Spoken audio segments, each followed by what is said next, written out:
नमस्कार, लकडाउन डायरीमा स्वागत छ। म रुपेश श्रेष्ठ। केही दिनदेखि संघीय राजधानी काठमाडौँ सहित देशका विभिन्न शहरमा प्रदर्शन चर्किरहेको छ। यसअघिका भन्दा यो आन्दोलनको परिदृश्य फरक देखिन्छ। यो कुनै राजनैतिक दल, तिनका भातृ संगठन या कुनै संगठित समूहले गरेको आन्दोलन होइन। महामारी नियन्त्रणमा सरकारी प्रयास पितलो भएको र खर्च पारदर्शी नभएको भन्दै स्वस्फूर्त रूपमा युवाहरू सडकमा उत्रिएका हुन्। महामारी नियन्त्रणमा सरकारले खर्च गरेको 10 अर्बमा भ्रष्टाचार भएको आन्दोलनकारीको दाबी छ। 10 अर्बको हिसाब किताब पारदर्शी रूपमा सार्वजनिक हुनुपर्ने, भरपर्दो नभएको आरडीटी किटको प्रयोग रोक्नुपर्ने, पीसीआर विधिबाट परीक्षण बढाउनु पर्ने र विश्व स्वास्थ्य संगठनको मापदण्ड अनुसार नै क्वारेन्टिन व्यवस्थापन गर्नुपर्ने लगायतका माग अघि सारिएको छ। दबाव बढेपछि सरकारले टालेटुले रूपमा खर्चको विवरण सार्वजनिक गरेको छ। सुरुमा करिब 10 अर्ब रुपियाँ खर्च भएको भनेको सरकारले 8 अर्ब 39 करोड 12 लाखको विवरण सार्वजनिक गर्यो। प्रधानमन्त्री केपी शर्मा ओलीले बारम्बार अप्रमाणित तथ्य प्रस्तुत गर्नुले पनि आक्रोश बढाएको हो कि भन्ने अनुमान गर्न सकिन्छ। आजको कार्यक्रम आन्दोलनकै पेरीफेरीमा केन्द्रित रहनेछ। सुरु गरौँ आजको लकडाउन डायरी।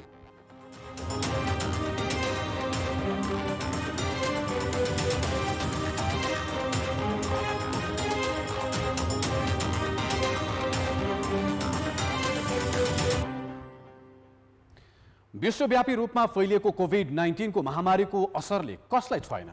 ठेला चलाएर पेट पाल्ने मजदुरलाई जसरी यसले असर पारेको छ, जसरी सार्वजनिक सवारी साधनका श्रमिकहरूको रोजीरोटीमा यसले असर गरेको छ, जसरी मन्दिरमा फूल बेच्न बस्ने खुद्रा व्यापारीलाई असर गरेको छ, त्यसरी नै काठमाडौँको व्यस्त बजार बीचमा पसल चलाउने व्यापारीलाई असर गरेको छ। त्यसरी नै निजी कम्पनीमा जागिर गरेर गुजारा गर्ने मध्यमवर्गीय परिवारलाई असर गरेको छ। ठुल्ठुला उद्योगहरू यसको चपेटामा परेका छन्। यसरी फरक फरक तह र तबकाका मानिसहरूलाई परेको असर कम गर्न सरकारले के गर्यो त? सरकारले लकडाउनको अवधिमा जे गर्नु पर्थ्यो त्यो गर्यो या गरेन? यसबारे हामीले प्रशस्त बहस र छलफल गरिसकेका छौँ। यी छलफल र बहसका निचोडहरूले सरकारको कार्यशैली र अभिव्यक्तिहरूले सङ्क्रमितको बढ्दो सङ्ख्याले क्वारेन्टिनहरूको अस्तव्यस्त व्यवस्था इत्यादि कुनै पनि कुराले सरकारको सङ्क्रमण नियन्त्रणका लागि लकडाउनको अवधिमा सरकारले गर्नुपर्ने काम सही तरिकाले गरेन भन्ने देखाउँछ। यिनै मुद्दाहरूलाई लिएर काठमाडौँ र देशभरिका विभिन्न सहरहरूमा युवाहरूले बितेको साता सडक तताए। यी दृश्य हेरौँ।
काठमाडौँ लगायत अन्य शहरमा आज पनि युवाहरू सडकमा निस्किएका थिए। आन्दोलनमा सहभागी युवाको आवाज समेटेर सृजना वास्तोलाले तयार पारेको यो सामग्री। राजनीतिमा खासै चासो नराख्ने सहरी युवा पुस्ता अहिले भने सरकारसँग विभिन्न माग राख्दै सडकमा उत्रिन थालेका छन्। परम्परागत शैलीलाई त्यागेर नयाँ शैलीमा उनीहरू आफ्नै तरिकाले प्लेबोर्डमा विभिन्न माग राखेर सरकारलाई दबाब दिन सडकमा आइपुगेका हुन्। उनीहरूको मुख्य असन्तुष्टि भनेको देशलाई कोरोनाले गाजिरहेको बेलामा सरकारले व्यवस्थापन गर्न नसक्नुमा नै छ। 100% पीसीआर परीक्षण, अविश्वसनीय आरडीटी परीक्षण रोक्नुपर्ने र क्वारेन्टाइनहरूलाई व्यवस्थित गर्नुपर्ने उनीहरूको मुख्य माग छ। PCR जबसम्म 100% हुँदैन तबसम्म हाम्रो जनताहरू सबैजना घरमा बस्नुपर्ने हुन्छ, अनिवार्य रूपले बस्नुपर्ने हुन्छ। जसरी यो PCR को बढ्दै जान्छ हैन, PCR टेस्ट बढ्दै गएपछि अनि नेगेटिभ आएको जतिलाई चाहिँ सरकारले अब घरमै राख्ने अनि पोजिटिभ आएकोलाई चाहिँ हस्पिटलमा राखेपछि कोरोना फ्री जोन गराएर लकडाउन खुल्न मिल्छ। त्यसरी चाहिँ अनि हामीले सबैजनालाई पछि चाहिँ बल्ल जे हुन्छ नि अगाडिको प्रब्लम त्यो हाम्रो सोलुसन हुने भएको भएर त्यसको लागि यदि उहाँहरू आफ्नो पार्टीको कार्यक्रमको लागि तोडफोड गर्नुहुन्छ हैन, नेपाल बन्द गर्नुहुन्छ, उहाँहरू राष्ट्रवादी त्यो गर्दा चाहिँ हामी स्वस्फूर्त तरिकाले स्वतन्त्र सरकारले गरेको काम छ जुन अहिले 90 दिनसम्म हामी चुप लागेर घरभित्र बसिरहेका छौँ, सहेर बसिरहेका छौँ, अनि सरकारले काम पनि गर्न सकेको छैन र 3 महिना लकडाउन गरिसकेपछि तपाईँको कोरोना अझै बढिरहेछ, व्यवस्थापन केही पनि छैन र हामीलाई स्वतन्त्र तरिकाले एउटा सरकारको काम विरुद्ध हामी उत्रेका छौँ भने हामीलाई बाहिरबाट प्रयोजित भन्नुहुन्छ भने खै म त केही भन्दिनँ उहाँहरूलाई चाहिँ। प्रदर्शनमा उपस्थित धेरैले कोरोना व्यवस्थापनमा जोड दिए पनि केहीले भने सरकारले करमा समेत छुट दिनुपर्ने माग राखेका छन्। कतिले त सरकारले गरेको खर्चमा पारदर्शिता पनि खोजेका छन्। अनि यो बेला त हाम्रो भनौँ न अर्थतन्त्र नै पुरै भनौँ न अस्तव्यस्त नै छ नि त। अनि यस्तो अवस्थामा चाहिँ उनीहरूले करमा के कटौती गरिदिएको भए हैन, अलिकति नेपाली जनतालाई त सजिलो हुन्थ्यो नि त, किनभने सरकारले पनि यदि कर कटौती गरिदिएको भए एक हातले भन्दा दुई हातले ताली, एक हातले कहिले ताली बज्दैन नि त। हेर्नुहोस् 80 डेज लकडाउन भइसक्यो हैन, हामी घरमा बसेको थियौँ, घरबाट एक पाइला बाहिर निस्केका थिएनौँ मोस्ट अफ अस हैन। त्यतिखेर के भयो त, केही कन्ट्रोल भयो भएन नि। काठमाडौँमा त्यतिखेर 3-4वटा केस थियो होला, जबकि काठमाडौँमा केसेस बढ्दै गयो। कसरी बढ्यो के, लकडाउन भइरहेको थियो, मुभमेन्टै भएको थिएन भने के यस्तो अवस्था छ हैन। हामी चुप लागेर बसौँ, इकोनोमी क्रिपल्ड भइसक्यो, अब पनि भएन भने यो कहिले भनेर हो। खास हामी चाहिँ कुनै पनि पोलिटिक्समा इन्भल्भ छैनौँ हैन, त्यसैले पनि हामीले चाहिँ उनीहरूकै कुराहरू यस्तो चित्त नबुझेर त्यस पनि हामी फिक्स छैनौँ हैन। त्यसैले हो होइन के हो त भनेर हामी चाहिँ युथहरू नै हामी कुनै पनि पार्टीमा आबद्ध नभइकन हामी युवाहरूको भावना मात्र व्यक्त गर्न खोजेको। यसरी हाम्रो मुख्य माग भनेको चाहिँ अहिले अब PCR सबैको टेस्ट भएको छैन हैन, त्यो चाहिँ गरिनु पर्यो। जतिको गरिएको छ त्यो पनि मृत्यु भइसकेपछि गरे त्यो भनेको एकदम मिनिङलेस हो कि। जो चाहिँ जीवित हुनुहुन्छ उहाँहरूलाई दिनुहोस् न, उहाँहरूले बाँच्ने मौका पाउनुहुन्छ नि हैन। कोरोना संक्रमणको जोखिम झन्झन बढ्दै गइरहेका बेलामा नागरिक सर्वसाधारण स्वयंले कसरी सुरक्षित रहनुपर्छ भन्ने कुरामा आफै सचेत रहनुपर्छ। क्यामेरामा विनोद कोजुका साथ सृजना बास्तोला, काठमाडौँ। यो प्रदर्शनमा युवाहरूले सरकारले गरेको खर्चको विवरण मागे, क्वारेन्टिनहरू व्यवस्थित बनाउन माग गरे, उनीहरूले PCR टेस्ट बढाउन दबाब दिए। कुनै पनि राजनैतिक दलको प्रत्यक्ष संलग्नता बिना युवाहरू जब सडकमा आए, सरकारले लेटर प्याड र सरकारी छाप बिनाको खर्च विवरण सार्वजनिक गर्यो, त्यो पनि चोर बाटोबाट। खर्च विवरणमा उठाइएको प्रश्न बाँकी नै छ। चैत 11 गते सुरु भएको लकडाउनको सुरु भोलि अर्थात् असार 1 गतेदेखि फेर्ने निर्णय पनि गर्यो। त्यसको प्रभाव र असर कति हुन्छ त्यो हेर्न बाँकी नै छ। क्वारेन्टिनहरू व्यवस्थित गर्नुपर्ने र PCR परीक्षणको बारेमा उठेको आवाज पनि बाँकी नै छन्। तर यही बेला अरू केही प्रश्न पनि बलियोसँग उठेका छन्। राजनीतिक आस्था र महत्वाकांक्षा बिनाका युवाहरू एकाएक कसरी सङ्गठित भए? सरकारप्रति युवाहरूको वितृष्णाको अर्थ के हो? यो आन्दोलनले अझै ठुलो स्वरूप लिएको खण्डमा त्यसले मुलुकलाई कुन दिशातिर अघि बढाउँछ? महामारीको सङ्कटको यो बेला युवाहरू सडकमा उत्रिनु आवश्यक थियो, आवश्यक छ? यसै बारेमा कुराकानी गर्न अहिले हामीसँग अभियन्ता जगन्नाथ राउत हुनुहुन्छ। जगन्नाथजी, स्वागत छ लकडाउन डायरीमा तपाईँलाई। हजुर हजुर, थ्याङ्क यू। म लामिछाने है, जगन्नाथ लामिछानेजी। अहिले मुलुकमा जुन महामारी छ, जुन अवस्था छ, यो सङ्कटको बेलामा युवाहरू सडकमा यसरी उत्रिनु आवश्यक थियो, आवश्यक छ?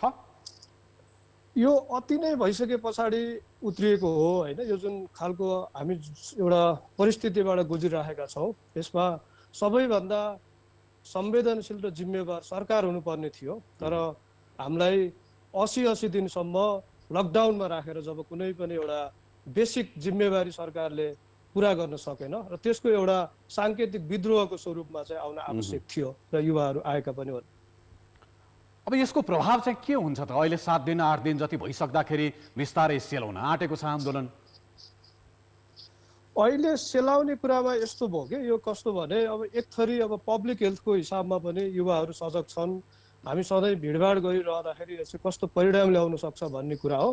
तर जुन युवाहरूमा उब्जिएका प्रश्नहरू, जुन आक्रोश छ, बेसिकल्ली यो शासकीय क्षमताप्रतिको जुन आक्रोश हो, यो चाहिँ सेलाएर जाने वाला छैन अब।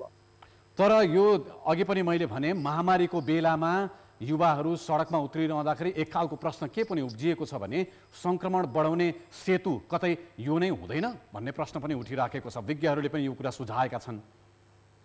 अहिले विज्ञहरूको कुरा ठिक हो, तर अहिले सडकमा उत्रने जो युवाहरू हामीले फोटाहरू देखेका छौँ, भिडियोहरू देखेका छौँ, उहाँहरू सबै एकदम संवेदनशील हुनुहुन्छ र स्वास्थ्यप्रति जिम्मेवार हिसाबमा उहाँहरू उत्रिरहनु भएको छ। तर अहिले सरकारले जति पनि क्वारेन्टाइनहरू स्थापना गरेको छ, आज भर्खरै पनि अहिले एउटा महिलामाथि सामूहिक बलात्कारको जुन कुराहरू क्वारेन्टाइनभित्र भयो भनेपछि यहाँ त रोग त के भने क्वारेन्टाइनभित्र नै रोगको एउटा खानी सरकारले निर्माण गरिरहेको छ भन्नुपर्ने अवस्था छ। दृश्यमा हामी देखाइ पनि रहेका छौँ, यत्रो ठुलो भिडभाड छ, आत्मानुशासन कायम गरेको, सोसल डिस्टेन्सिङ कायम गरेर हामीले प्रदर्शन गरिरहेका छौँ। युवाहरूले भनिरहँदाखेरि, प्रदर्शनकारीले भनिरहँदाखेरि त्यो सम्भव भएको देखिँदैन। यदि यो प्रदर्शनकै क्रममा कुनै एकजना सङ्क्रमित त्यहाँ पसेको खण्डमा, त्यो सङ्क्रमण अन्य व्यक्तिमा सर्दै गएको खण्डमा यो सङ्क्रमण काठमाडौँमा र अन्य सहरहरूमा फैलिनुको कारण यदि फैलियो भने त्यसको जिम्मेवारी त फेरि प्रदर्शनकारीहरूले लिनुपर्छ। यिनै युवाहरू जो आन्दोलनमा उत्रिएका छन् उनीहरूले लिनु पर्ला। सरकारलाई दोष देखाइरहँदाखेरि युवाहरू कतिको जिम्मेवार रहन्छन्? यो एउटा आरोप प्रत्यारोप मात्र हो, किनभने सरकारले र विशेष गरी सरकारका अन्धभक्तहरूले चाहिँ आन्दोलनकारीहरूलाई दोषी देखाउन सक्नुहुन्छ। तर अहिले 80 दिनसम्म हेर्दा 1300 जना भन्दा बढी मान्छेहरूले आत्महत्या गरिसक्नु भएको छ। यसको कारण चाहिँ बेसिकल्ली लकडाउनको आर्थिक भारको रूपमा यसलाई हामीले हेर्न सक्छौँ। त्यसै गरी मान्छे खान नपाएर भोकमरीले मान्छे मरेका छन्, उपचारले मान्छे मरिरहेका छन्, उपचार नपाएर त्यो नन कम्युनिकेबल नसर्ने रोगको कारण ठुलो सङ्ख्यामा मान्छेहरू दिनहुँ मरिरहेका छन्। तर हामीले खोइ ती प्रश्नहरू सोध्यो खोइ सरकारलाई। अहिले त के भने सरकारले विभिन्न खालका प्रोपोगन्डाहरू सिर्जना गरेर इभन सरकारलाई जवाफदेही बनाउने अहिलेको जुन युवा सचेत पुस्ता छ जसले आज प्रश्न सोधिरहेका छन् सडकमा आएर, तिमीले 80 दिनसम्म के गर्यौ?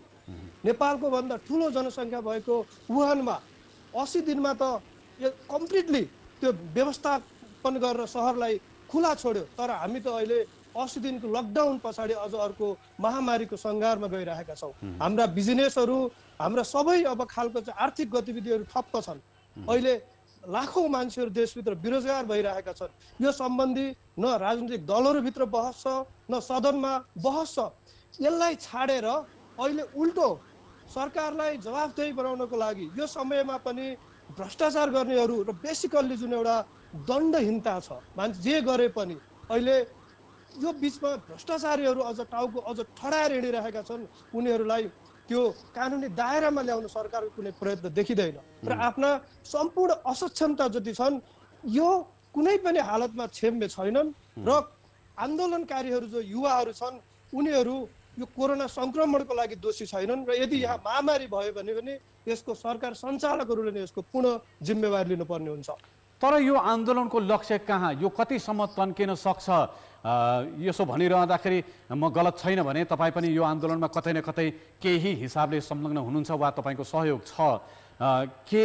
अनन्तकालसम्म यो आन्दोलन चलिराख्ने हो? कुनै राजनैतिक दल वा कुनै सङ्गठित संस्थाले यसको स्वामित्व नलिरहेको बेलामा युवाहरूले यसलाई कतिन्जेल थेग्न सक्छन्? र यसको तपाईँले भने जस्तै कतिपय मागहरू यस्ता पनि छन् जुन तत्काल आजको आजै सम्बोधन हुन सक्ने स्थिति छैन। रोजगारीको कुरा र जनजीविकाको कुरा, उत्थान गर्ने कुरा यो आजको भोलि हुने अवस्था छैन।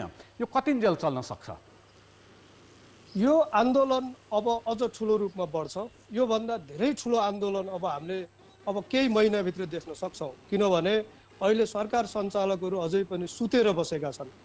यो लकडाउनले कोरोना नियन्त्रणको लागि भनौँ, यो चाहिँ कोभिड-19लाई यो प्रिभेन्सन गर्छौँ भनेर बसिरहँदा एकातिर यसमा सरकार पूर्ण रूपमा अहिले असफल छ, तर अर्कोतिर यसको जुन आर्थिक पक्षको कुराहरू जुन छ, व्यवसायीहरू, बेरोजगार मान्छेहरू हतोत्साही बन्दै सडकमा आउन त बाँकी नै छ। हामीले त यो त एउटा सानो आन्दोलनको पिक्चर मात्र देखेका हौँ। तर तपाईँले भने जस्तै नि अन्तिममा कतै न कतै यो आन्दोलनप्रति पूर्वाग्रह राख्नेहरूको एक खालको धारणा पनि छ। सँगसँगै यो आन्दोलनमा कुनै समयमा घुसपेट भयो, व्यवस्था विरोधीहरूले केही चल्मलाए र आन्दोलनमा केही खालको प्रभाव राखे र त्यसले अरू राजनीतिक जटिलताहरू उत्पन्न गर्यो भने त्यसको जिम्मेवारी कसले लिने, कसरी लिने? अब यो बिस्तारै एभल्भ हुन्छ जस्तो लाग्छ। अहिलेसम्म त यो अर्ग्यानिक हिसाबबाट आइरहेको छ।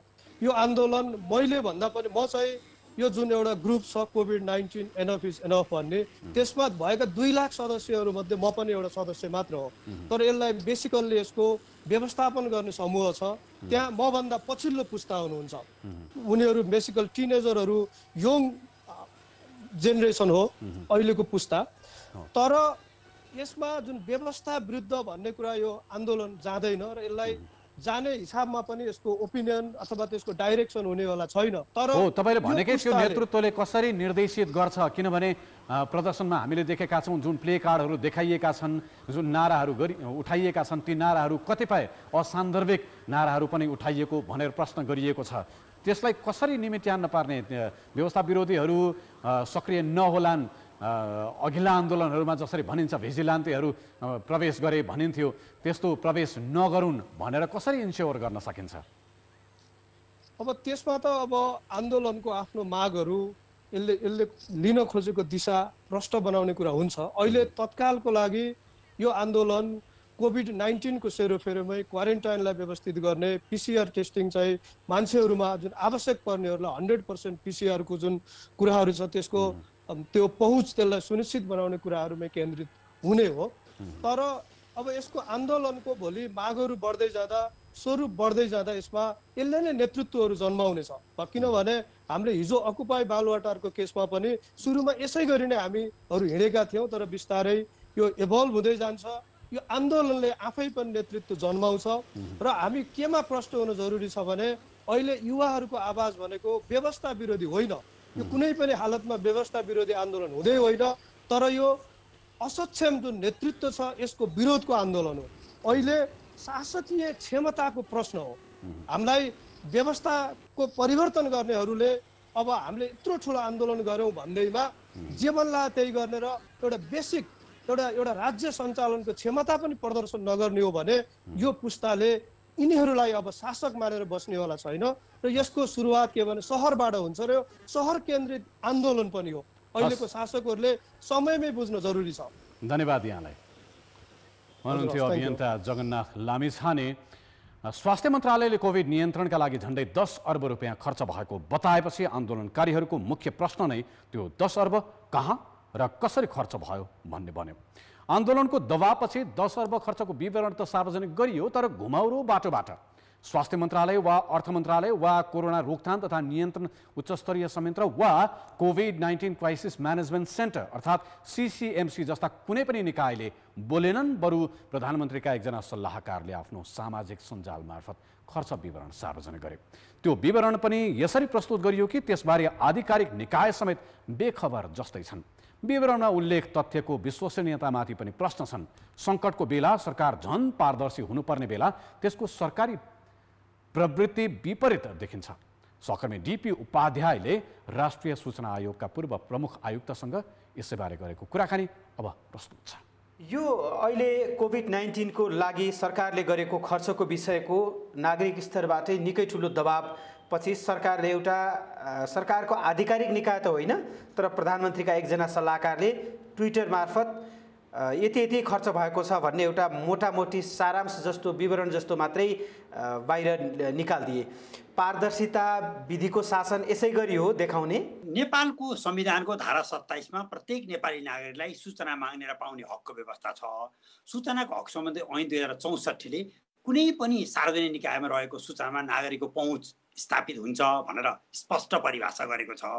मेरो जानकारी अनुसार चाहिँ कुनै पनि सरकारी खर्च सार्वजनिक खरिद ऐन बमोजिम या आर्थिक ऐन बमोजिम खर्च हुने हो। सरकारी खर्च सामान्यतः राजनैतिक व्यक्तिले गर्ने प्रचलन छैन।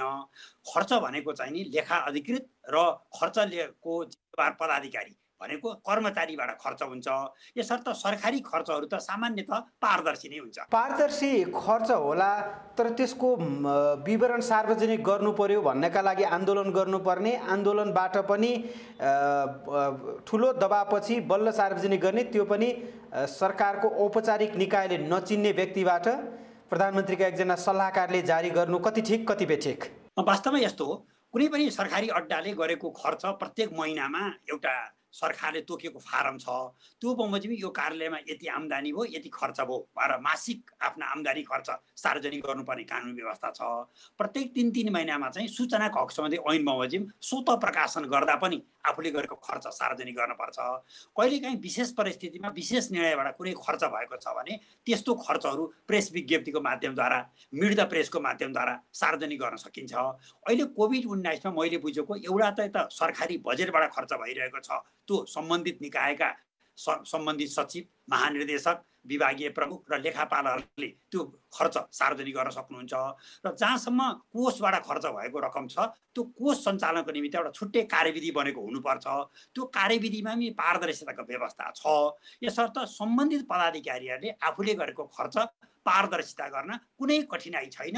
त्यो पारदर्शी गर्दा नै आफूले गरेको काम कारबाहीले झन् जनतामा अनुमोदन प्राप्त हुन्छ।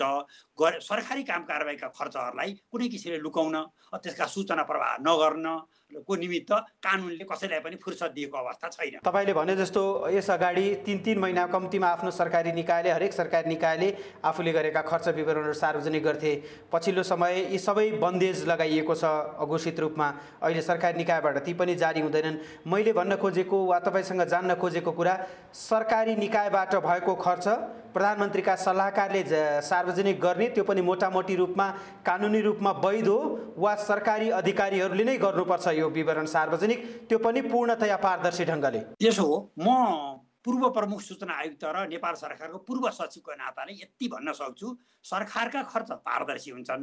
खर्चमा लेखा उत्तरदायी अधिकारी भनेको सामान्यतः अर्थ सचिवले प्रत्येक वर्षको खर्च गर्ने अख्तियारी सम्बन्धित मन्त्रालयका सचिवलाई दिएको हुन्छ। सचिवले आफ्नो मातहतका विभागीय प्रमुख, कार्यालय प्रमुखलाई त्यो खर्च गर्ने अख्तियारी दिन सक्नुहुन्छ। र प्रत्येक खर्च गर्दा एकजना लेखा अधिकृत अथवा लेखापाल र एकजना प्रशासनतर्फका कर्मचारी अथवा प्रशासनिक हेर्ने प्राविधिक कर्मचारी को सहमतिबाट मात्रै खर्च हुन्छ। चेक काट्ने काम जति सबै कोष तथा लेखा नियन्त्रक कार्यालयबाट हुन्छ। कुनै पनि सरकारी पदाधिकारीले गरेको खर्च सार्वजनिक गर्ने जिम्मेवारी पनि तत् खर्च गर्ने पदाधिकारीकै हुन्छ। सामान्यतः सरकारी खर्चमा कुनै किसिमको अनियमितता भयो भने अख्तियार दुरुपयोग अनुसन्धान आयोगले छानबिन गरेर कारबाही गर्न सक्छ। सरकारी कागजातमा कुनै सरकारी खर्चमा कुनै किसिमको अनियमितता भयो अथवा नगर्नुपर्ने यसको चाहिँ कार्यविधिहरू पालन नगरिकन अथवा मितव्ययिताको नीतिहरू पालन नगरिकन, औचित्यको सिद्धान्त पुरा नगरिकन कुनै पनि खर्च गरिएको छ भने महालेखा परीक्षकले त्यसलाई बेरुजु कायम गर्न सक्छ। र सामान्यतः लोकतन्त्रमा सरकारले गरेका खर्चको विषयमा जनस्तरबाट पनि आवाजहरू उठ्छ। यसर्थ सार्वजनिक निकायले चनाखो भएर आफूले गरेको खर्च जुन पदाधिकारीले खर्च गर्छन् तिनै पदाधिकारीले त्यस्ता विवरणहरू उपयुक्त माध्यमद्वारा सार्वजनिक गर्नुपर्छ। भनेको प्रधानमन्त्रीको प्रेस सल्लाहकार वा कुनै अमुक सल्लाहकारलाई राज्यको निकायले चिन्दैन? मैले यति मात्रै भने, सामान्यतः मैले पनि एउटा आफ्नो चाहिँ भूतपूर्व पदाधिकारी भए पनि मैले मर्यादामा भएर भन्दाखेरि कोभिड-19 को सन्दर्भमा खर्च गर्ने भनेको छ कि स्वास्थ्य मन्त्रालय होला, कि रक्षा मन्त्रालय होला, कि गृह मन्त्रालय होला, यो जुन निकायका पदाधिकारीहरूले खर्च गर्नुभएको छ ती निकायका पदाधिकारी, प्रदेश सरकार, स्थानीय तहका सरकारले आफ्नो जसले खर्च गर्नुभयो उहाँहरूले विवरण सार्वजनिक गर्नुपर्छ। यसै गरी कोषबाट खर्च गरिएको रकम पनि कोषमा पनि तोकिएका पदाधिकारी हुनुहुन्छ, ती पदाधिकारीहरूले यो 3-3 महिनामा स्वतः प्रकाशन गरेर हुन्छ कि प्रत्येक महिनाको चाहिँ खर्चको फाँटबारी सार्वजनिक गरेर हुन्छ कि आफूले गरेको विशेष परिस्थितिको निर्णयको खर्च विशेष किसिमले प्रेस विज्ञप्ति जारी गरेर अथवा मिड द प्रेस गरेर कुन माध्यमद्वारा या आफ्नो निकायको वेबसाइटद्वारा आफ्ना खर्चहरू जनतालाई यथार्थ रूपमा बुझ्ने गरी, जनतामा कुनै किसिमको भ्रम र दुविधा नहुने गरी सार्वजनिक गर्नु तत्पदाधिकारीको कर्तव्य हो। पछिल्लो समयमा सरकारले विशेषतः पारदर्शिता र सूचनाको हकमा ठाउँ ठाउँमा अङ्कुश लगाइरहेको छ। तपाईँ सूचना आयोगको नेतृत्व गर्नुभएको छ। सरकारका निकायहरू सूचनामा किन सहिष्णु हुन सकिरहेका छैनन्?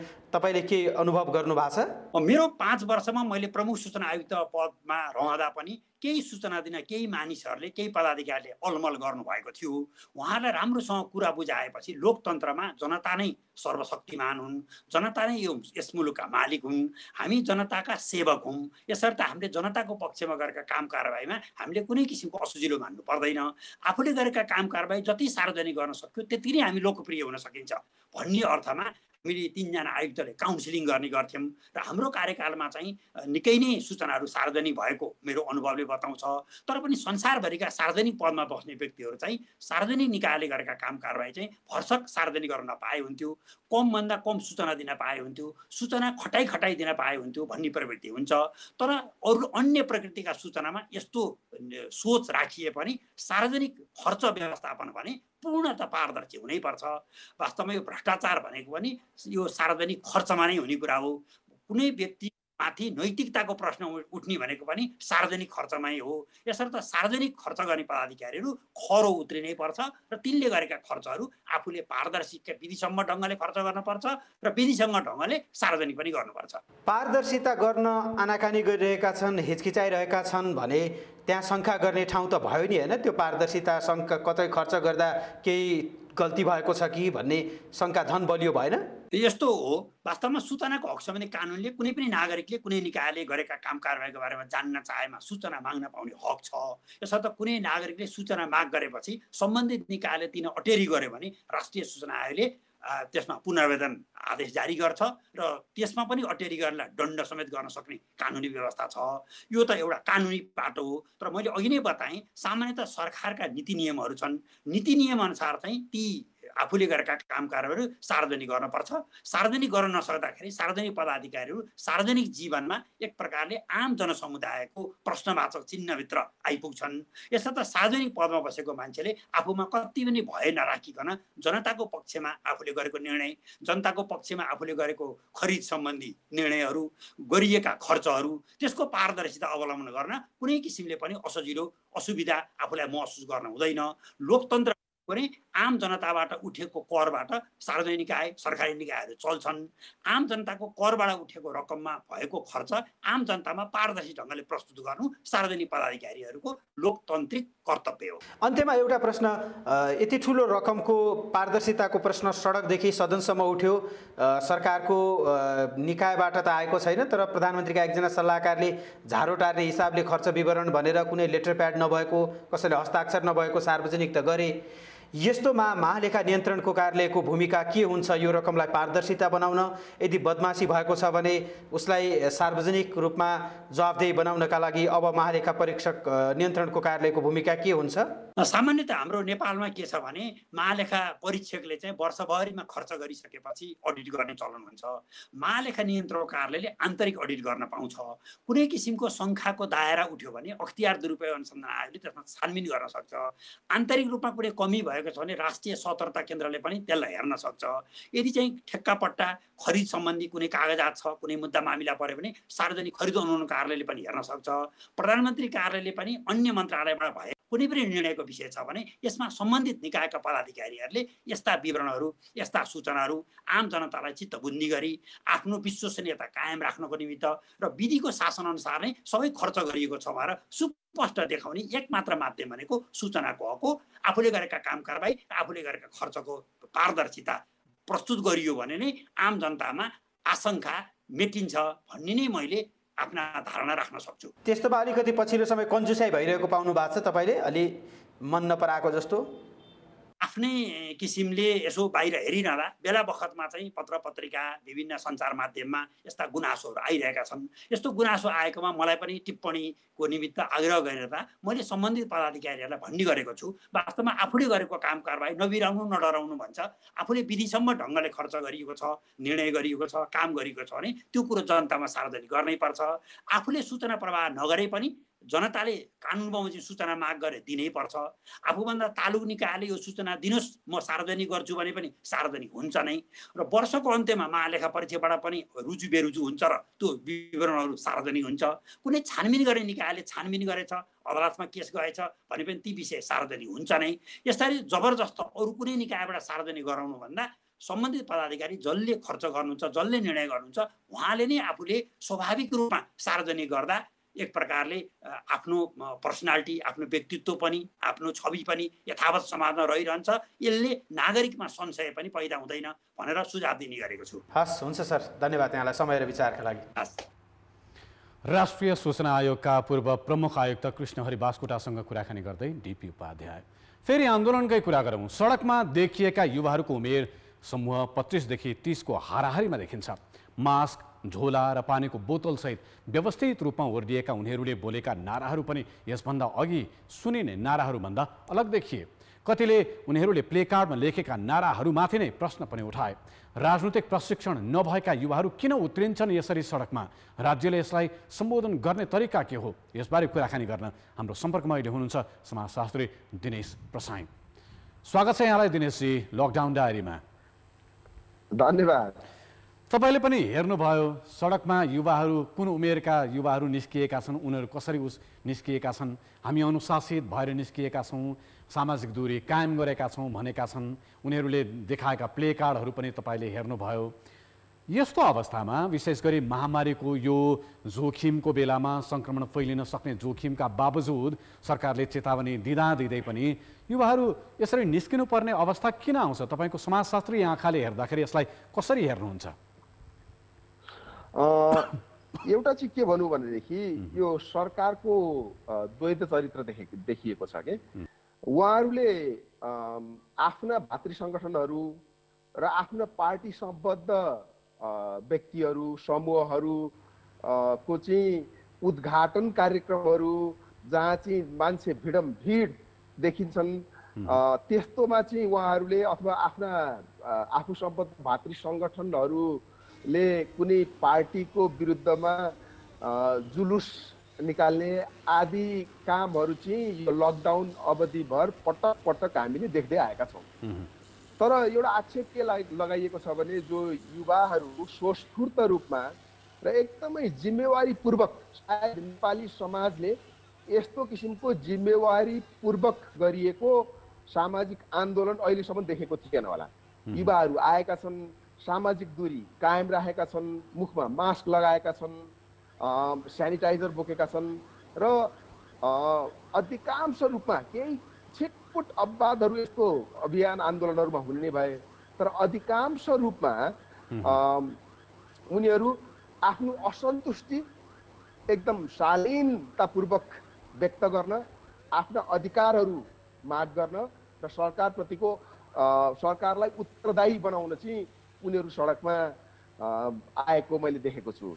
यसलाई कसरी लिने? अहिलेको परिप्रेक्ष्यमा हेर्ने हो भने प्रतिपक्षी दल निकै कमजोर, संसदमा मात्रै केही सांसदहरूले चर्को बोलिरहेको र सडकमा खासै केही गर्न नसकेको, सार्वजनिक रूपमा बहस हुँदाखेरि पनि राजनीतिक दलहरूले ठोस रूपमा जनताको आवाज नबोलिराखेको बेलामा, राजनीतिक दलका भातृ सङ्गठनहरू पनि मौन प्राय रहेको बेलामा, यो कुनै पनि राजनीतिक दलसँग आबद्ध छैनौँ भन्ने युवाहरू जो स्कुल क्याम्पसमा पढाइमा मात्रै सक्रिय हुने, आफ्नै करियरमा, आफ्नै भविष्य निर्माणमा लागिराख्ने युवाहरू यसरी सडकमा उत्रिनुपर्ने अवस्थाले के सङ्केत गर्छ? यसले अब दुईटा सङ्केत गर्छ। अब हाम्रो सत्तारूढ दल अथवा प्रतिपक्षको जुन राजनीति छ त्यो आम नागरिकको सरोकारबाट अलिकति अलगिएको हो कि भन्ने यसले सङ्केत दिएको छ। किनभने आम नागरिकका असन्तुष्टि अथवा आकाङ्क्षाहरूलाई सत्तारूढ दल र तिनका भातृ सङ्गठन र त्यस्तै प्रतिपक्षीय दल र तिनका भातृ सङ्गठनहरूले खासै चासो त्यसप्रति उनीहरूले चासो नदिएको जस्तो देखिएको छ र पीर मर्का आम नागरिकलाई परेको छ। त्यो पीर मर्का आम नागरिकहरूले चाहिँ अहिले स्वस्फूर्त ढङ्गमा व्यक्त गर्न थालेका छन्। त्यसमा अब यस्तो किसिमका अभिव्यक्तिहरू विभिन्न माध्यमहरूबाट त आइरहेका थिए। जस्तै सामाजिक सञ्जाल हेर्नुहुन्छ भने तपाईँले फेसबुक, ट्विटर विशेष गरी हेर्नुहुन्छ भने त्यहाँ विभिन्न असन्तुष्टिका स्वरहरू प्रशस्त प्रकट भइरहेका छन्। तर यो अहिले यसो हेर्दाखेरि चाहिँ यो विशेष गरी अलिकति सहर बजारका मध्यम वर्गीय युवाहरू चाहिँ सञ्जालबाट झरेर सडकमा आएका छन्। यो चाहिँ एकदमै महत्त्वपूर्ण कुरा देखिन्छ यसपटक। यो सहरी क्षेत्रका युवाहरू सितिमिति यसरी सडकमा निस्किँदैनन्। ठुला ठुला राजनैतिक आन्दोलनहरूमा पनि सबैभन्दा पहिला गाउँबाट युवाहरू आएको इतिहासले पनि देखाउँछ। पछिल्ला अघिल्ला आन्दोलनहरू हेर्ने हो भने सहरका युवाहरू यसरी सडकमा ओर्लिनुको कारण चाहिँ के हुन सक्छ? यसमा साँच्चै सहनशीलता, अब सहनशीलताभन्दा बाहिर गएको स्थिति भन्ने हो कि विदेशमा भएका आन्दोलनहरूको प्रभाव हो कि वा राजनीतिक प्रतिकूलता, चासो, जागरुकता साँच्चै राम्रोसँग बढेको हो कि देशप्रतिको माया अझै बढेको हो कि यो प्रतिकूलताका कारण? तपाईँ के बुझ्नुहुन्छ? अनि यो सबै मैले चाहिँ अब यस्ता दुई तिनवटा कारणहरू देख्छु। एउटा चाहिँ राजनीतिक कारण नै हो। जस्तै हामीले अहिलेसम्म नेपाली समाजको राजनीतिलाई कसरी बुझ्यौँ भनेदेखि यो राजनीति भनेको ठुला दल का विशेष गरी युवाहरूको सन्दर्भमा भन्दाखेरि ठुला दलसँग आबद्ध युवा विद्यार्थी सङ्गठनहरूले मात्रै राजनीति गर्दछन्, उनीहरूले मात्रै बुझ्दछन् भन्ने हामीले अहिलेसम्मको हाम्रो आम बुझाइ त्यही रहेको छ। तर वास्तवमा राजनीति र पावर प्ले भनेको चाहिँ छुट्टा छुट्टै कुरा हो जस्तो लाग्छ मलाई। राजनीति भनेको चाहिँ परिवर्तनको लागि गरिन्छ र पावर प्ले अथवा शक्ति सङ्घर्ष भनौँ, त्यो शक्ति सङ्घर्ष चाहिँ त्यसले परिवर्तनसँग त्यसको सम्बन्ध नभइदिन पनि सक्छ। र विगत 30 वर्षदेखि चाहिँ हामीले हेर्ने हो भनेदेखि चाहिँ चाहे सत्तारूढ दलका विद्यार्थी युवा सङ्गठनहरू हुन् अथवा प्रतिपक्ष दलसँग सम्बद्ध युवा विद्यार्थीहरू हुन्, उनीहरू एक किसिमको पर्मानेन्ट इस्टाब्लिसमेन्ट जस्तो भएर स्थापित भइसकेका छन्।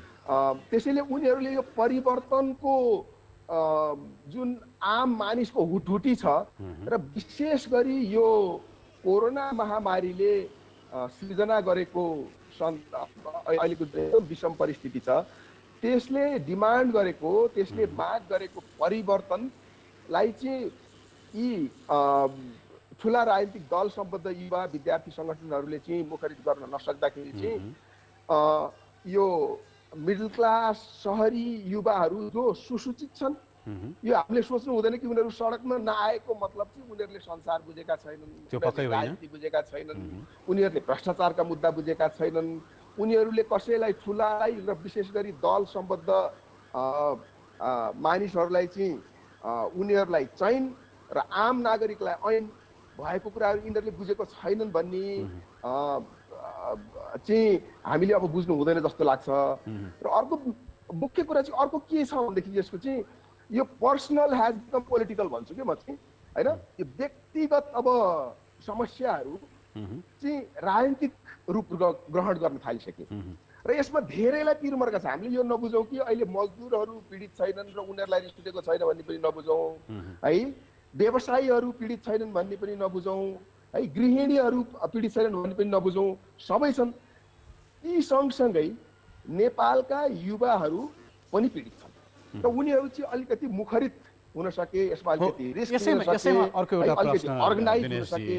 त्यसैले उनीहरू चाहिँ व्यक्तिगत रूपमा भन्ने भनेदेखि चाहिँ अब यो कोरोना महामारीले र नेपाल सरकारका पोलिसीहरूले चाहिँ युवाहरूको जीवनमा प्रत्यक्ष रूपमा छोएको अनुभूति उनीहरूले गरिरहेका छन्। त्यसैले व्यक्तिगत समस्याहरू चाहिँ यहाँ धेरै व्यक्तिहरूले एकछिनपछि समय रह्यो भने म जाउँला, तर ती व्यक्तिगत समस्याहरूले पनि पिरोलिरहेछ र ती व्यक्तिगत समस्या चाहिँ मेरो व्यक्तिगत मात्रै होइन रहेछ, यो त यो धेरै नागरिकहरूको, आम नागरिकहरूको समस्याहरू छ र यसमा चाहिँ सरकारको ठुलो कमजोरी रहेछ, यो सरकारलाई उत्तरदायी बनाउनै पर्छ भन्ने फिलिङ चाहिँ युवाहरूमा बढेर गएको उनीहरू चाहिँ सडकमा आएको जस्तो लाग्छ मलाई। भनेपछि यसरी अर्थ लगाउन सकिन्छ, हरेक व्यक्तिले आफूले महसुस गरेको पीडा, आफूलाई परेको समस्या अर्को व्यक्तिलाई नै परेको छ भनेर साझा बुझाइ भएका नाताले केही समयमा नै सरकारको नाकैमुनि, सरकारले थाहै नपाउने गरेर, सरकारी संयन्त्रहरूले थाहै नपाउने गरेर एकैपटक यति ठुलो सङ्ख्यामा युवाहरू सडकमा आए, यसरी बुझ्न सकिन्छ। र तपाईँले भने जस्तै के अब यो पुस्ताले, यो सडकमा आएको पुस्ताले भावी दिनका लागि नेतृत्वको कुनै नयाँ नेता जन्माउने वा कुनै नेतृत्वको दावी गर्न सक्ने केही मान्छेहरू जन्माउन सक्छ जसले अहिले शासकीय क्षमतामाथि प्रश्न गरिरहेका छन्। ती मध्येबाट कोही त्यस्तो भोलिका दिनमा शासन सत्तामा आउन सक्ने गरेर केही मान्छे तयार गर्न सक्छ भनेर आश गर्न सक्छौँ। मैले दुईटा प्रश्न गरेँ। हुन्छ, म यो पर्सनली पोलिटिकलमा पहिला जाउँ र त्यसपछि अनि दोस्रो प्रश्नमा आउला। जस्तै पर्सनल हेज बिकम पोलिटिकल मैले चाहिँ किन भनेदेखि जस्तै अहिलेको तपाईँको अघि भन्नुभयो नि होइन, अहिले 25 देखि 30 वर्षको युवा अथवा त्यसलाई भनौँ न 20 वर्षदेखि 35 वर्षकै उमेर समूहका युवाहरूको कुरा गर्ने हो भनेदेखि अहिले उनीहरूलाई प्रत्यक्ष मारमा कस्तो परिरहेको छ भने जस्तै अब धेरै नेपालीहरूले मध्यमवर्गीय नेपालीहरूले धेरै सङ्घर्ष गरेको हुन्छन् परिवारमा है। उनीहरूलाई राम्रो स्कुलमा पढाउनको लागि आफ्नो घाँस काटेर आफ्नो अभिभावकहरूले चाहिँ स्रोत जुटाइरहेका हुन्छन्। अब शिक्षा महँगो छ र उनीहरूलाई चाहिँ अहिले के छ भने अहिले यसो हेर्दै जाँदाखेरि अब त्यो मिडल क्लास मध्यमवर्गीय यी विद्यार्थी युवा विद्यार्थीका बाआमाको आर्थिक स्थिति कस्तो होला यो सोच्छौँ। उनीहरूले महँगा स्कुलहरूमा पढाएका होलान् अथवा आफ्नो गच्छे अनुसारको होइन, शिक्षा महँगो नै जसको लागि पनि अब त्यो शिक्षाले आफूलाई कहाँ पुर्याउने हो, अब त्यसलाई चाहिँ धान्न सकिन्छ कि सकिँदैन भनेदेखि भन्ने कुरा परिवारमा पक्कै पनि अब यसको छलफल भइसकेको हुनुपर्छ आम परिवारमा एउटा। र त्यसपछि उनीहरूको चाहिँ धेरै जसोको चाहना के हुन्छ भनेदेखि अब हामी विदेशमा जान्छौँ भन्ने पनि हुन्छ है। अब नेपालमा त्यति गतिलो शिक्षा प्रणाली नभएको कारणले विभिन्न कारणले विदेशमा अब उनीहरू 1-2 वर्षसम्म जान पाउँछन् कि पाउँदैन, हेर्नुहोस् है व्यक्तिगत समस्याहरू। बाआमाको जागिर के भइरहेको होला, बाआमाको व्यवसाय के भइरहेको होला है। आफैले पनि युवाहरूले व्यवसाय सुरु गरेर हुन्छन्, त्यो व्यवसाय के भइरहेको होला है। अब हो दिनेशजी, यस्तै व्यक्तिगत समस्याहरूलाई लिएर सडकमा उत्रिएको पुस्ताले आगामी दिनका लागि नेतृत्व तयार पार्न सक्ने सामर्थ्य राख्छ? यो चाहिँ आन्दोलनले अब यस्तो छ कि अब केलाई नेतृत्व भन्ने केलाई नेतृत्व नभन्ने भन्नेमै अब नेपाली समाजले चाहिँ प्रश्न गर्नुपर्ने भएको छ कि।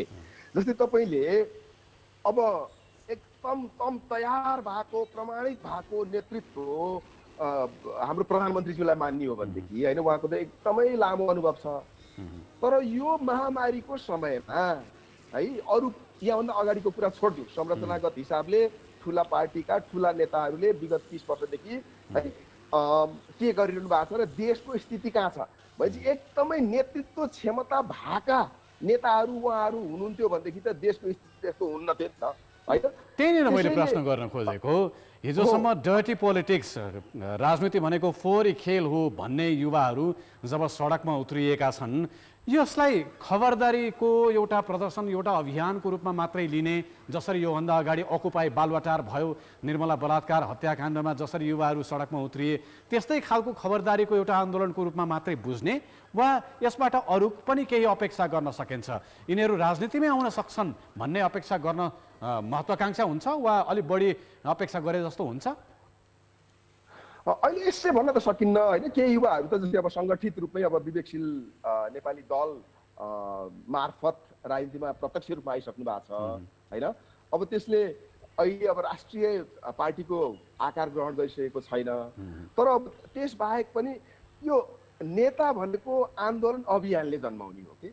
जस्तै मानौ यो युवा आन्दोलन बढ्दै गयो, सरकार चाहिँ भ्रष्टाचारमा निर्लिप्त हुँदै रह्यो, सरकारले यो कोरोना सम्बन्धी भनौँ न समस्याको स्वास्थ्य सम्बन्धी समस्याहरूको चाहिँ समाधान निकाल्न सकेन, अर्थतन्त्र डामाडोल हुँदैछ त्यसको समाधान निकाल्न सकेन र प्रधानमन्त्री मन्त्री र प्रधानमन्त्रीका सल्लाहकारहरूले चाहिँ नागरिकसँग विनम्रतापूर्वक आफ्ना सीमितताहरू आफ्ना योजनाहरू बताउनुको सट्टा उनीहरूलाई गाली नै गर्ने, झुक्क्याउन खोज्ने, भ्रममा राख्ने आदि इत्यादि गर्नु हो भनेदेखि यो समस्या त विकराल हुँदै जान्छ है।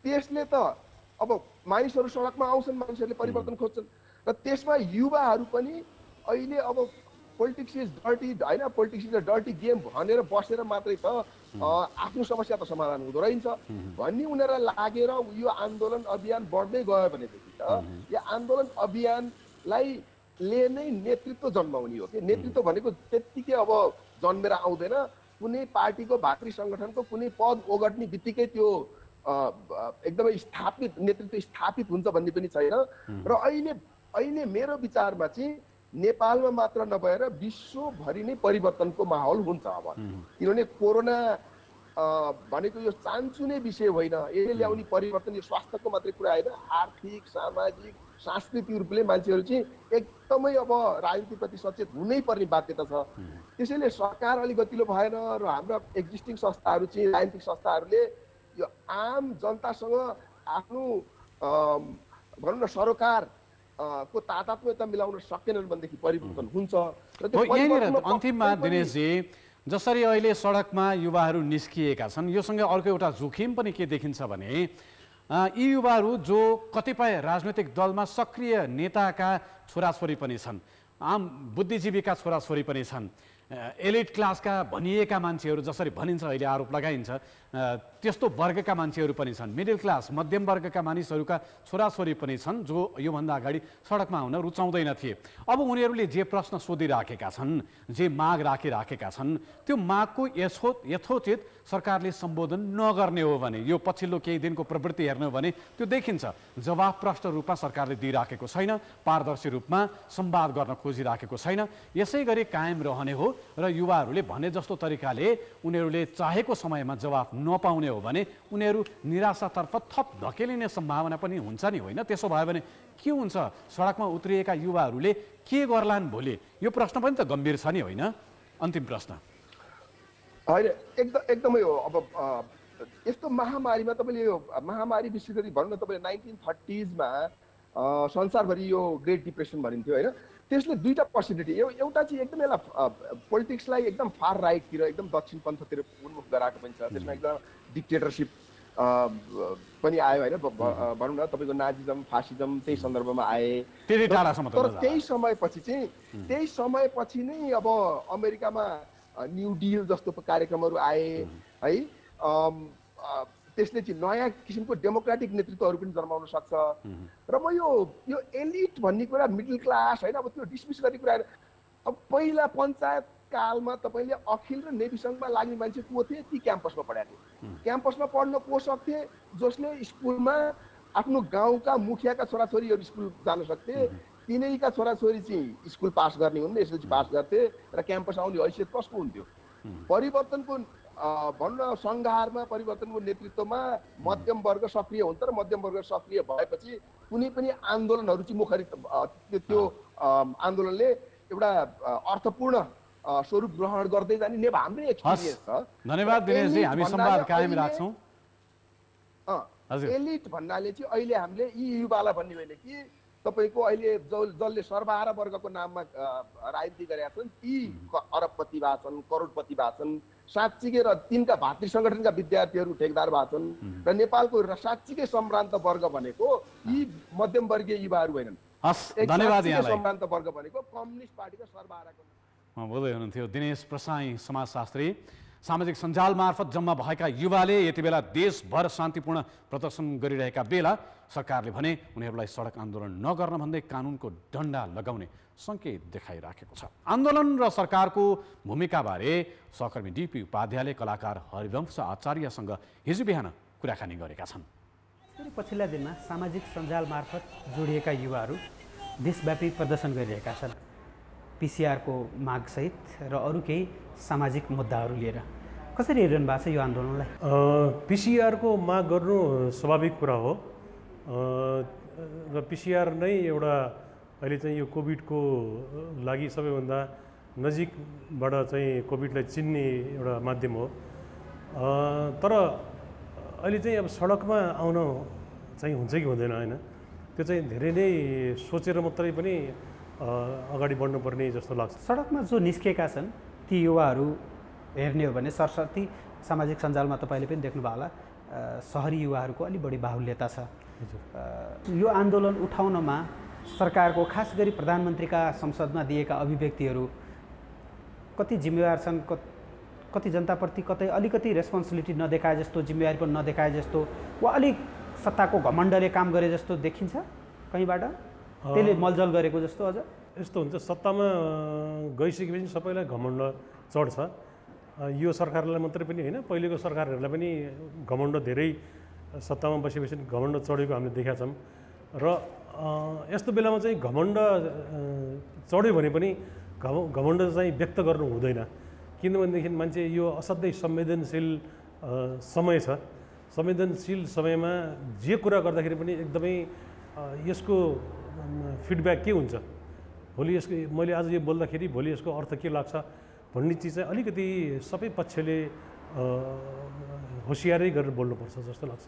यो आन्दोलनलाई खास गरी सोसल मिडियाबाट सुरु भएको आन्दोलन काठमाडौँमै आज देशभरि पुगेको छ। मुख्य सहरहरूमा सत्तामा बस्ने र राज्य सत्ताका मूल दलहरू, मुख्य दलहरू जो सत्ता बाहिर भयो नि राज्य सत्तामा छन्, तिनीहरूले चाहिँ कसरी ह्यान्डल गर्नुपर्छ वा कसरी सम्बोधन गर्नुपर्छ जस्तो लाग्छ? सत्तामा आज एउटा दल छ भनेदेखि भोलि अर्को दल पनि पुग्न सक्छ होइन।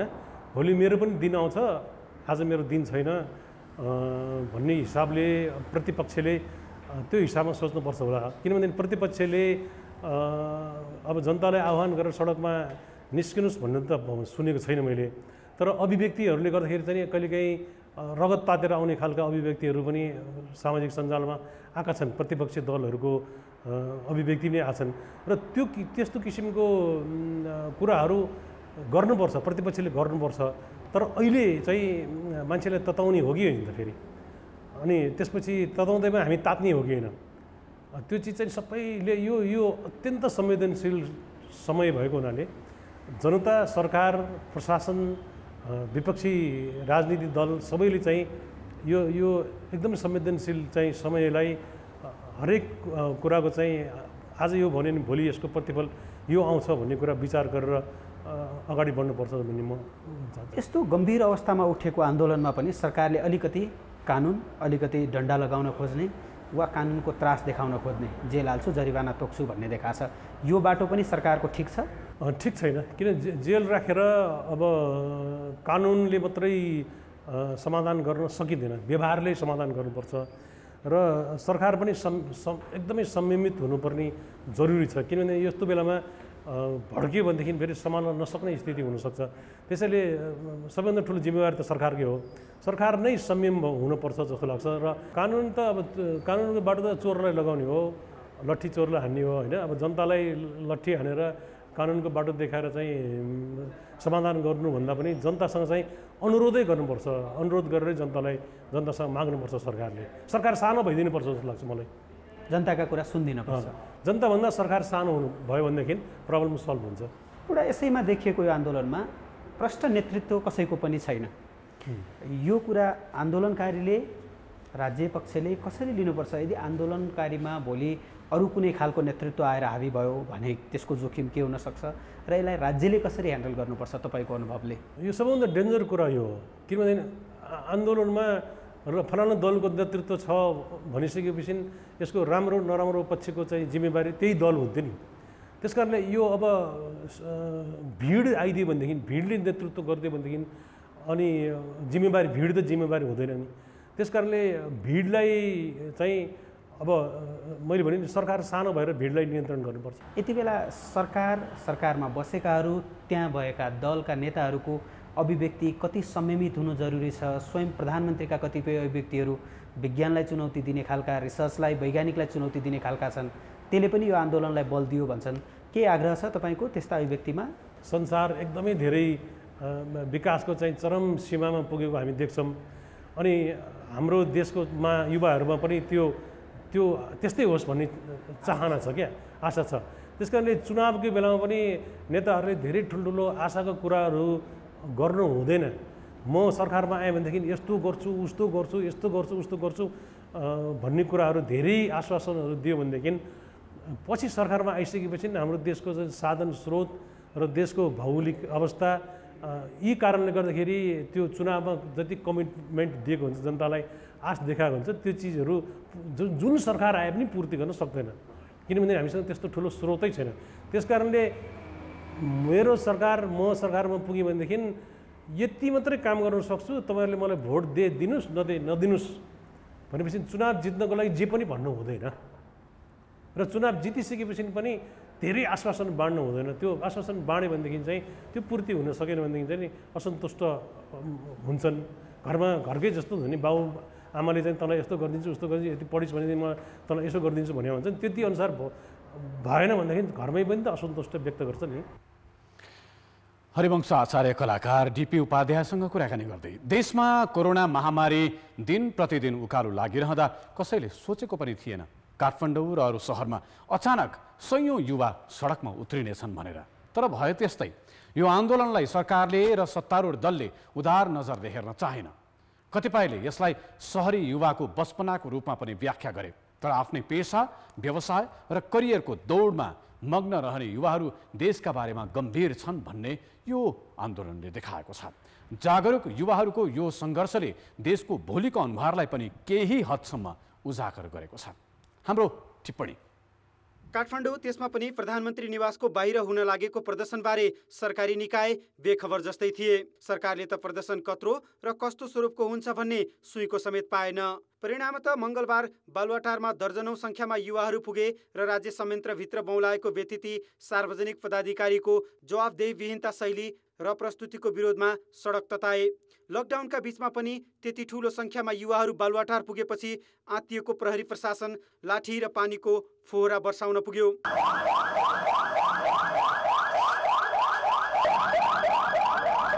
यसअघि खासै राजनीतिक गतिविधिमा नदेखिएका युवा पुस्ताको उपस्थिति बढी भएका कारण पनि प्रदर्शनले एकाएक ठूलो स्वरूप लियो। हुन त यो बाहिर एकाएक जस्तो देखिए पनि वास्तवमा यो न आकस्मिक थियो न त अनपेक्षित नै। भित्रभित्रै सल्किरहेको असन्तुष्टि सामाजिक सञ्जालबाट सडकमा पोखिएको मात्र थियो। अघिल्लो आइतबारसम्म सामाजिक सञ्जालमा मात्र सीमित युवा आक्रोश एक हप्ताभित्र काठमाडौँमा सुरु भएर देशका सबैजसो ठुला सहरमा पुग्यो। काठमाडौँ बाहिर जनकपुर, विराटनगर, पोखरा, उदयपुर, बागलुङ, बुटोल हुँदै देशका साना तथा ठुला सहर तात्न थालिसकेका थिए। समग्रमा शान्तिपूर्ण र तुलनात्मक रूपमा व्यवस्थित देखिएको प्रदर्शन न मूलधारका कुनै राजनीतिक दलको नेतृत्व थियो न त चिनेका कुनै दलको झण्डा। सङ्कटका बीच पनि अपारदर्शी शीर्षकमा भएको राज्य शक्तिको प्रयोग, अपत्यारिलो खर्चको आँकडा र अपारदर्शी शैली अनि सिमानादेखि क्वारेन्टिनसम्मको अस्तव्यस्तताले असन्तोष बढाएको देखिन्छ। अझ नागरिकले सोधेका र आम सञ्चार माध्यमबाट उठाइएका प्रश्नको उपेक्षा गरिँदा ठुलै जनमतको मन भड्किएको पाइन्छ। प्रधानमन्त्रीदेखि मन्त्री र सांसदका कतिपय प्रस्तुतिले सामाजिक सञ्जालमा मात्र सीमित युवा आक्रोशलाई सडकसम्म आउन बाध्य बनायो।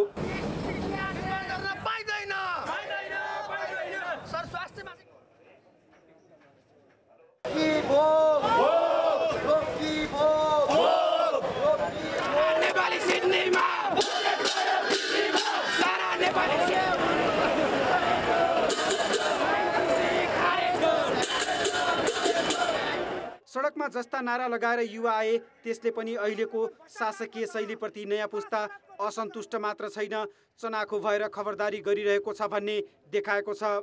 र यसैको दबावमा सरकारले कोरोना महामारीको मोटामोटी खर्च सार्वजनिक गरेको छ। तर औपचारिक र विश्वसनीय तवरबाट जनस्तरबाट उठेका आवाजको सम्बोधनको प्रयास गरिएको देखिँदैन।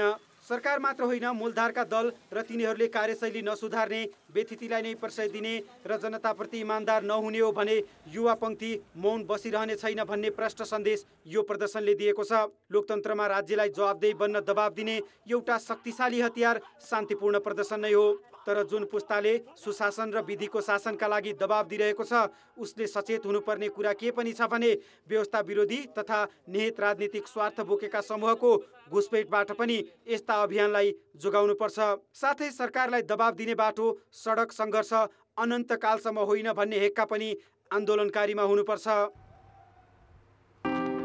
आजको लागि लकडाउन डायरी यति नै। कार्यक्रमबारे तपाईँका सुझाव र प्रतिक्रिया हामीलाई हाम्रो ट्विटर ह्यान्डल @OurKTV वा फेसबुकमा हाम्रो पेज कान्तिपुर टेलिभिजन एचडीमा लेख्न सक्नुहुनेछ। लकडाउन डायरीको अर्को अङ्क अर्को दिन प्रोड्युसर चिरण पौडेल, सहकर्मी डीपी उपाध्याय र सृजना वास्तोलासँगै क्यामेरा र प्रविधिमा रहेका साथीहरूसँगै म रूपेश श्रेष्ठ पनि बिदा हुन्छु। नमस्ते।